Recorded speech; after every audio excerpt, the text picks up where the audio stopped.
இன்றைக்கி நம்ம பார்க்க போகிற டிஷ் நேம் ஃப்ரெஞ்ச் ஃப்ரைஸ். வீட்டிலே எப்படி பண்ணுறதுன்னு பார்க்கலாம். ரொம்ப ஈஸியான டிஷ் தான். இதுக்கு 2 பொட்டேட்டோ எடுத்திருக்கேன். அதோட ஸ்கின்னை நல்லா பீல் பண்ணிக்கலாம். பீல் பண்ணதுக்கப்புறம் நம்ம அந்த எட்ஜஸை ட்ரிம் பண்ணிக்கலாம். ட்ரிம் பண்ணிவிட்டு நீட்டமாக கட் பண்ணிக்கலாம். லாங் பீசஸாக கிட்டத்தட்ட பார்க்க கொஞ்சம் ஃப்ரெஞ்ச் ஃப்ரைஸ் மாதிரி அந்த ஷேப்புக்கே கொஞ்சம் கட் பண்ணிக்கலாம்.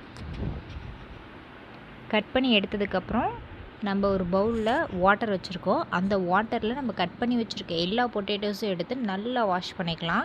அதில் இருக்க ஸ்டார்ச்லாம் ரிமூவ் ஆகிற அளவுக்கு நல்லா வாஷ் பண்ணிவிட்டு அதை ஃபில்ட்ரு பண்ணி எடுத்துக்கலாம். இதை நீங்கள் டவல் வச்சு அந்த ஈரத்தை உடனே தொடச்சாலும் சரி, இது மாதிரி ஒரு ஃபில்டரில் போட்டு ஒரு 10 நிமிஷம் வரைக்கும் வச்சுருந்து இது பண்ணாலும் சரி. ஒரு பேனில் தண்ணியை நல்லா கொதிக்க விட்டுருக்கேன். உப்பு போட்டிருக்கேன்.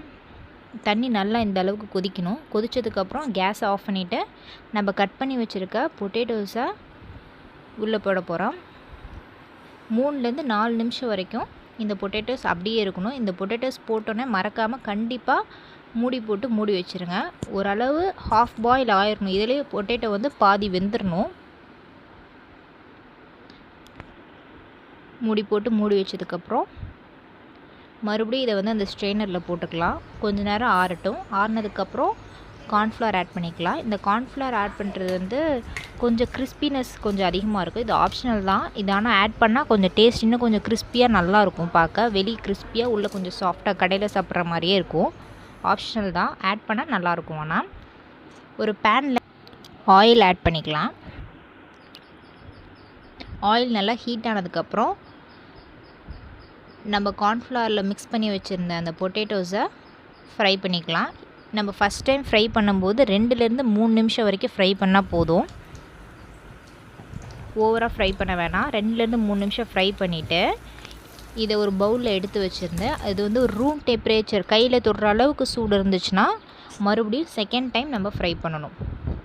செகண்ட் டைம் ஃப்ரை பண்ணும்போது இந்த ஃப்ரெஞ்ச் ஃப்ரைஸ் லைட் ப்ரௌன் கலரில் இருக்கணும், கோல்டன் ப்ரௌனில். அப்போ தான் அதோட டேஸ்ட் சூப்பராக இருக்கும்.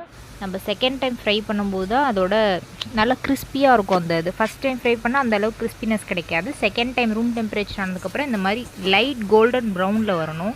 அப்போ தான் பார்க்கவும் அழகாக இருக்கும், சாப்பிடுவோம் அழகாக இருக்கும். இதை கண்டிப்பாக ட்ரை பண்ணி பாருங்கள். செம்மையாக இருந்துச்சு. கடையில் சாப்பிட்ற மாதிரியே இருந்துச்சு.